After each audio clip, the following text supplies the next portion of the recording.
Kembali lagi di Generasi Mecin membahas kemungkinan yang terjadi di periode kedua Pak Jokowi melihat dari pidato beliau di hari pelantikan ya. Saya mau nanya lagi ke Mas Immanuel yang ya tersirat ada kekecewaan dengan pemilihan kabinet dan baru dimulai ini padahal belum sampai sebulan. Pak Immanuel sebagai ketua Jokowi Mania yang juga berdarah-darah kemarin memimpin di garis depan berarti dong, ya kan? Semua itu isi sosmed pasti dimarahin istri. Kamu tuh bisa nggak balas entar aja? Iya ini tuh aku tuh lagi. Nah sebenarnya kalau dari tim relawan tuh masih ada akses nggak sih dengan Pak Presiden sekarang atau setelah Pilpres memang udah selesai aja? Pakai mic. Sampai detik ini ada beberapa hal yang ya sedikit mungkin menurut Presiden penting masih dikomunikasikan ke kita. Itu akses itu tetap terbuka. Jadi ya kita nggak terlalu khawatir lah untuk menyampaikan hal yang menurut kita tidak baik gitu loh. Oke. Dan ini memang terbuka dari 2014 di periode pertama ya, pun masih terbuka sama relawan. Ada pertemuan ya itu bisa 2 minggu sekali atau sebulan berapa kali gitu loh. Itu ada selalu lah. Selalu seperti pertemuan itu ya? Itu ada. Touring nggak diajak ya kalau itu? Oh, itu beda ya? Beda geng ya kalau itu ya?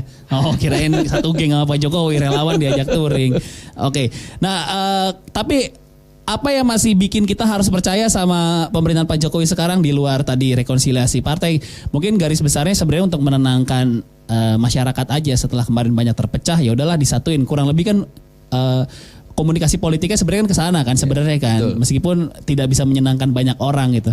Tapi apa yang harus kita tetap optimis dengan periode keduanya Pak Jokowi dan Kiai Haji Ma'ruf Amin, Pak Immanuel? Kemarin kekecewaan itu sebetulnya sudah dijawab dengan argumentasi atau rasionalisasi yang disampaikan Jokowi ke kita. Dia pertimbangannya biar gimana pun Prabowo itu kader bangsa yang terbaik.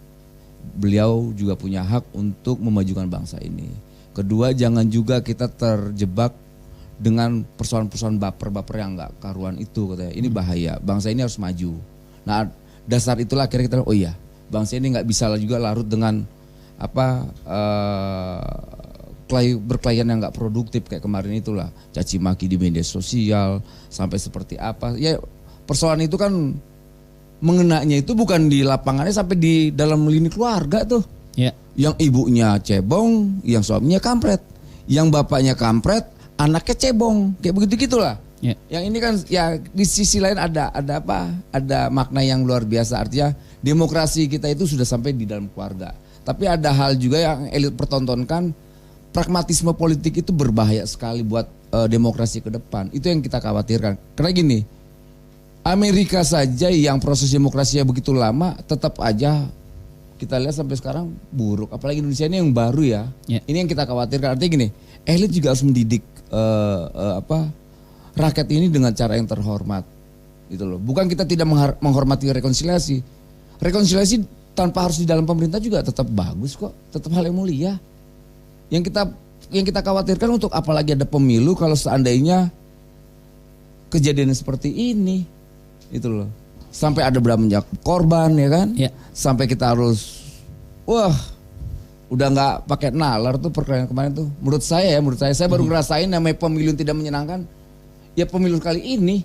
Ya. Tapi ya mungkin kalau ini sebagai proses, saya anggap ya memang ini proses kita kali. Oke, ini proses demokrasi Indonesia naik kelas harusnya. Mudah-mudahan. Harusnya. Oke, ya kita masih nunggu juga kebijakan-kebijakan dari Pak Jokowi beserta jajaran menterinya seperti apa. Yang jelas kalau kita lihat mungkin ini bisa spesifik dibahas sebagai rektor juga Pak soal penghilangkan dikti di Menristek sekarang nih. Nah ini gilirnya Pak Musni nih, mungkin dari teman-teman UHAMKA juga ada yang penasaran. Kenapa dikti 5 tahun mungkin dianggap bermasalah masuk ke Menristek akhirnya dibalikin lagi ke Mendikbud? Apakah ada masalah di situ sampai akhirnya dikti harus dikembalikan lagi, Pak Musni? Ya, menurut saya tidak ada masalah. Lebih banyak pemerintah melihat bahwa untuk membawa negeri ini maju cepat sesuai dengan nama Kabinet Indonesia Maju ya, itu mesti ada fokus.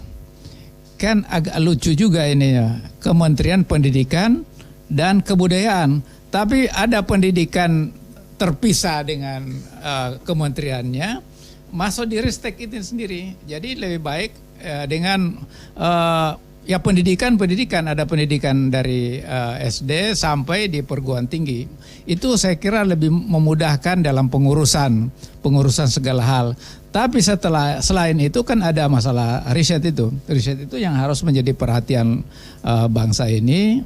Kemudian berkolaborasi dengan dunia usaha, dengan juga tentu dunia internasional. Dengan fokus ini kita kemudian bisa melangkah lebih cepat.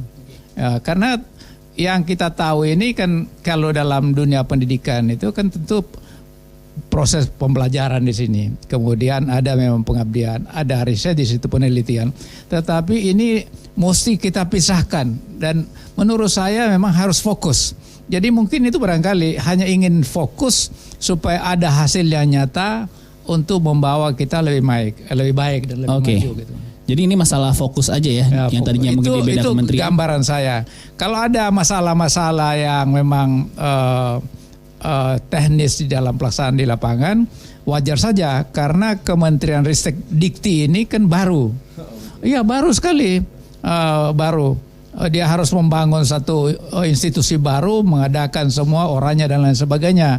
Nah rupanya Presiden Jokowi melihat ini lebih baik dikembalikan saja kepada Kementerian Pendidikan dan Kebudayaan. Saya kira itu lebih reasonable, lebih bagus. Dan mudah-mudahan yang menterinya itu Nadiem itu bisa mengemban amanah. Tapi menurut saya agak berat juga. Kenapa beliau kan memang punya pendidikan, tetapi kan belum terbiasa melakukan hal-hal yang berkaitan dengan dunia pendidikan. Sebab ini dunia pendidikan itu agak beda. Itu ada di situ kebebasan harus diwujudkan, kemudian rasionalitas harus dilakukan, kemudian karya-karya nyata, pembinaan di situ, mentalitas juga harus dibangun. Jadi tidak sekedar misalnya bagaimana kita terkenal masuk di ranking 2, saya kira tidak itu, tapi mentalitas itu, akhlak itu harus dibangun dan itu dibangun dari awal. Jadi memang berat sekali pekerjaan itu kalau digabung situ. Apalagi ada kebudayaan ini juga kan bagian yang sangat penting dikembangkan dalam rangka membawa Indonesia masuk ke peradaban yang lebih maju. Oke. Gitu. Optimis nggak memimpin Pak Nadiem ya? Saya nggak mau bilang Pak Nadiem gitu, banget orang beda cuma setahun sama saya. Ya, Mas Nadiem memimpin. Maksudnya gini, kalau secara quality mungkin nggak perlu diragukan. Beliau sudah berhasil bikin startup sampai unicorn level dunia ya. Tapi untuk memimpin sebuah birokrasi Kementerian Pendidikan dengan orang yang sudah bertahun-tahun di sana, eselon-eselon atas mungkin, birokrasinya kira-kira Mas Nadiem ini gimana menurut Pak Musni? Iya, kita mesti optimis kepada anak bangsa yang diberi kepercayaan. Kita mesti optimis, memberi dukungan, memberi hal-hal yang positif untuk membawa satu kementerian ini memperoleh satu peningkatan yang baik, karena masa depan Indonesia itu ditentukan oleh pendidikan. Apalagi kalau kita melihat jargon pemerintah itu kan SDM unggul, Indonesia maju. Artinya apa? Titik fokus kemajuan Indonesia di masa depan itu adalah pada pendidikan. Dan ini sebenarnya sudah diletakkan oleh para pendiri negara kita itu, mencerdaskan kehidupan bangsa. Jadi ini memang harus fokus di situ. Karena itu saya mengusulkan selain Bung Nadiem itu yang menjadi menteri, ada wakil menteri. Dan wakil menteri itu diharapkan orang-orang yang sudah pengalaman menangani masalah dunia pendidikan terutama pendidikan tinggi itu, Pak.